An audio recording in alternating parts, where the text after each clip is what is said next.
7h, 9h, Europe 1 matin. Allez, place au livre du jour, Nicolas Caro, ce matin, le roman d'une Canadienne. Oui, Ashley Audren, chez Lattès. Beaucoup de succès avec son précédent Entre toutes les mers. Elle est de retour avec Des murmures, traduite d'ailleurs par une romancière française très proche de son esprit, je trouve, Julia Kernin. Que raconte ce livre ?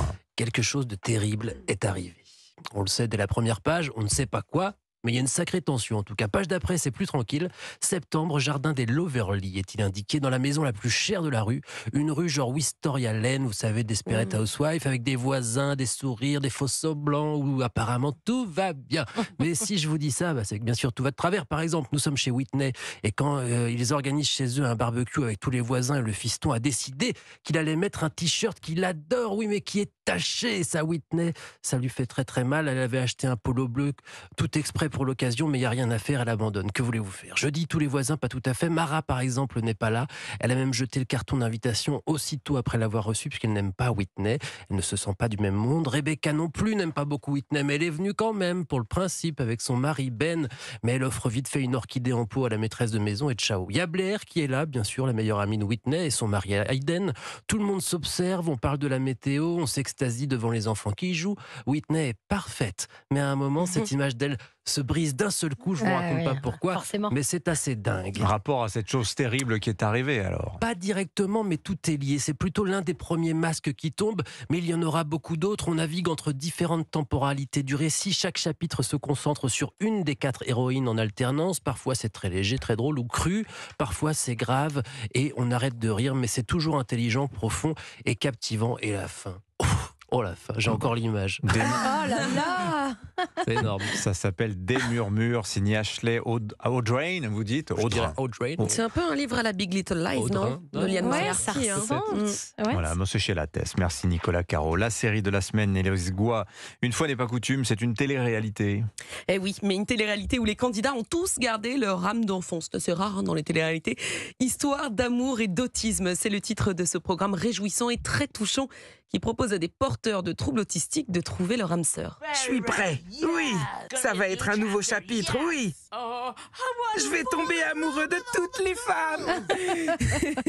Ce qui rend cette télé-réalité formidable, c'est la sensibilité des candidats particulièrement attachants. Certains ont du mal à gérer leurs émotions. Ben oui, ils s'apprêtent à vivre pour la toute première fois un rendez-vous galant. Et d'autres, comme Dany, ont déjà une idée assez nette du prince charmant. Je cherche quelqu'un qui soit motivé, qui ait une très bonne hygiène. Parce que je n'aime pas la mauvaise haleine. C'est important, elle a raison. Ça le mérite Très d'être clair, important. C'est pour tout le monde. C'est ça. Et puis un autre candidat fait le buzz en ce moment sur TikTok grâce à cette émission. Les gens l'adorent, c'est Tanner. Tanner est passionné de littérature et c'est une boule de joie de vivre. Il n'est que sourire.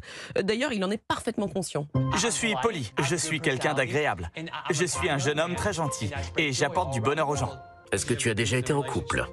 Ça veut dire quoi ? J'ai oublié. Alors, avant de se rendre à leur rendez-vous amoureux, les candidats sont conseillés par une coach qui leur apprend les codes, comme par exemple laisser parler son partenaire afin de faire sa connaissance.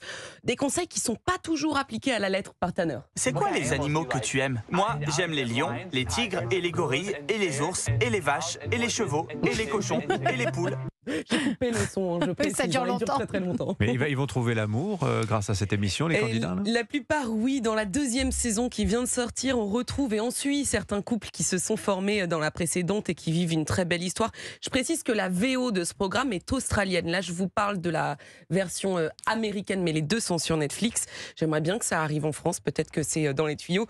Si vous aimez les rencontres du papotin sur France 2, vous allez adorer ce programme joyeux, tendre, drôle. Et contrairement à la plupart des téléréalités, cette émission peut tout à fait se regarder en famille avec les enfants. Ça fait un bien fou au moral. Ouais, ça a l'air d'être bon pour le moral. Hein. Histoire d'amour et d'autisme, c'est sur Netflix 2 saisons. Merci beaucoup Héloïse Goua. Merci les amis, à demain. Dans un instant, l'édito politique sur Europe 1, Vincent Trémollet de Villers. Mais d'abord...